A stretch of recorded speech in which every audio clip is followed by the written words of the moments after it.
So transcription പ്രോകാരിയോട്ടിൽ നമ്മൾ പറഞ്ഞിരുന്നു അവിടെ mRNA ഉണ്ട്, ബാക്ടീരിയയിൽ tRNA ഉണ്ട്, rRNA ഉണ്ട്.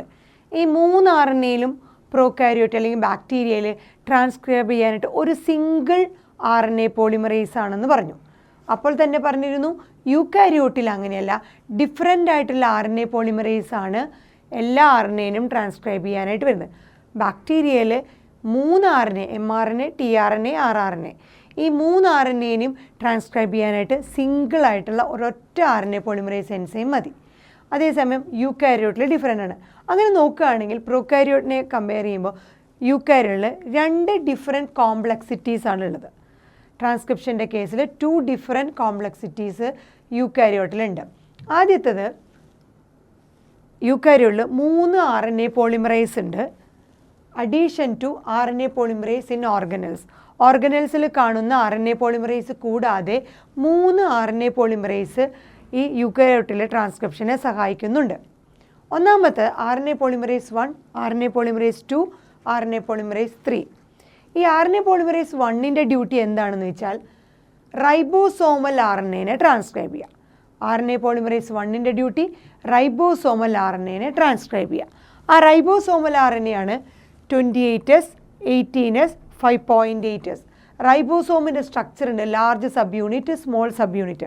അതിലുള്ള കമ്പോണൻറ്റുകളാണ് 28S, 18S, 5.8S. ഓർമ്മയുണ്ട്, സ്വെഡ്ബർഗ് യൂണിറ്റ് എന്ന് പറഞ്ഞാൽ നമ്മൾ പഠിച്ചിട്ടുണ്ട്. സോ RNA പോളിമറേസ് 1ൻ്റെ ഡ്യൂട്ടി റൈബോസോമൽ RNAനെ ട്രാൻസ്ക്രൈബ് ചെയ്യുക. RNA പോളിമറേസ് 2ൻ്റെ ഡ്യൂട്ടി പ്രിക്കേഴ്സർ ഓഫ് mRNA, mRNAയുടെ പ്രിക്കേഴ്സിനെ ട്രാൻസ്ക്രൈബ് ചെയ്യുക. അതായത് ഹെട്രോജീനസ് ന്യൂക്ലിയർ RNA.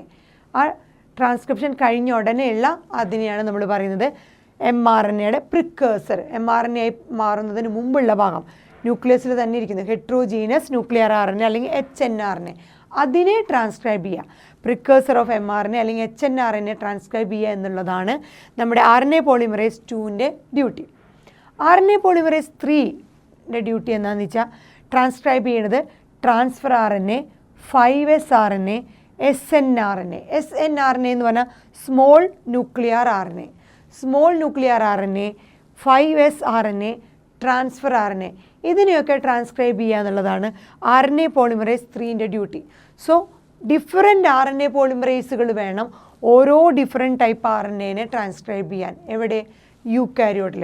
സോ കുറച്ച് അഡീഷണൽ കോംപ്ലക്സിറ്റി പ്രോകാരിയോട്ടിനെ വെച്ച് കമ്പയർ ചെയ്യുമ്പോൾ യൂക്കാരിയോട്ടിൽ കൂടുതലാണ്. ബിക്കോസ് അവിടെ ഒരൊറ്റ RNA പോളിമറേസ് ഈ എല്ലാ RNAനെയും ട്രാൻസ്ക്രൈബ് ചെയ്യും. ഇവിടെ 3 ഡിഫറെൻറ്റ് ടൈപ്പ് RNA പോളിമറേസ് ആണ് യൂക്കാരിയോട്ടിൽ ഓരോ RNAനെയും ട്രാൻസ്ക്രൈബ് ചെയ്യുന്നത്.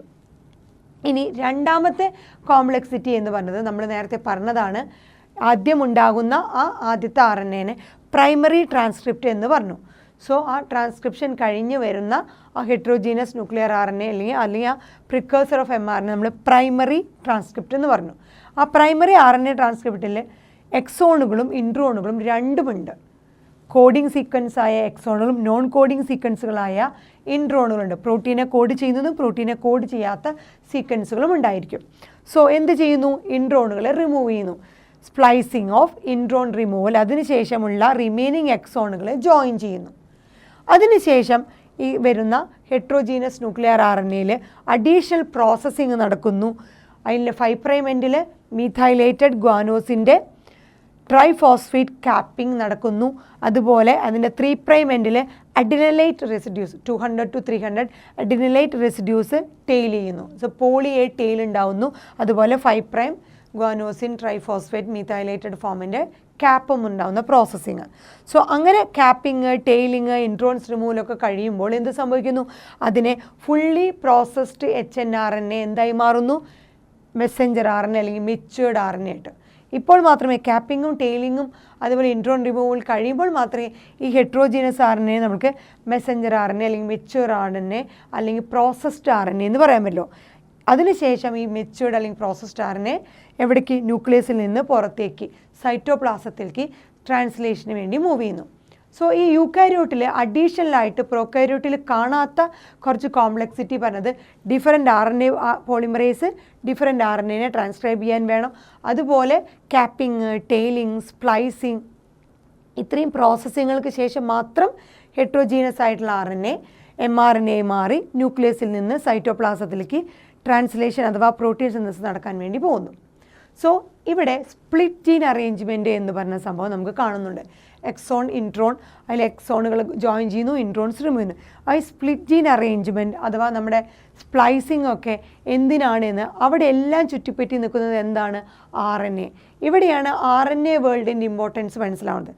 അതായത് നമ്മുടെ ജനറ്റിക് ഇൻഫർമേഷൻ ക്യാരി ചെയ്ത് ട്രാൻസ്ഫർ ചെയ്ത് അത് പ്രോട്ടീനായി മാറുന്നതിൽ RNAയുടെ റോളുകളെല്ലാം ഒരുപാടാണ്.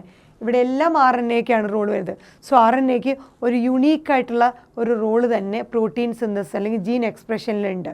സോ എന്തുകൊണ്ടാണ് അന്നത്തെ ഇതിൽ RNA വേൾഡ് എന്നറിയപ്പെട്ടിരുന്നത്? RNA തന്നെയാണ് ഈ പറഞ്ഞ എല്ലാ ഡ്യൂട്ടികളും DNA ചെയ്ത ഡ്യൂട്ടികളൊക്കെ ചെയ്തിരുന്നത്. പിന്നെ സ്റ്റെബിലിറ്റി കാരണം DNA ജനറ്റിക് മെറ്റീരിയൽ സ്റ്റോർ ചെയ്യാനുള്ള ഇതായി മാറുകയും RNA ഇൻഫർമേഷൻ ക്യാരി ചെയ്ത് ജീൻ എക്സ്പ്രസ് ചെയ്യാനുള്ള ഇതായി മാറുകയും ചെയ്യുന്നു. സോ ഇവിടെയാണ് എന്താണ് splicing importance of RNA world മനസ്സിലാകുന്നത്.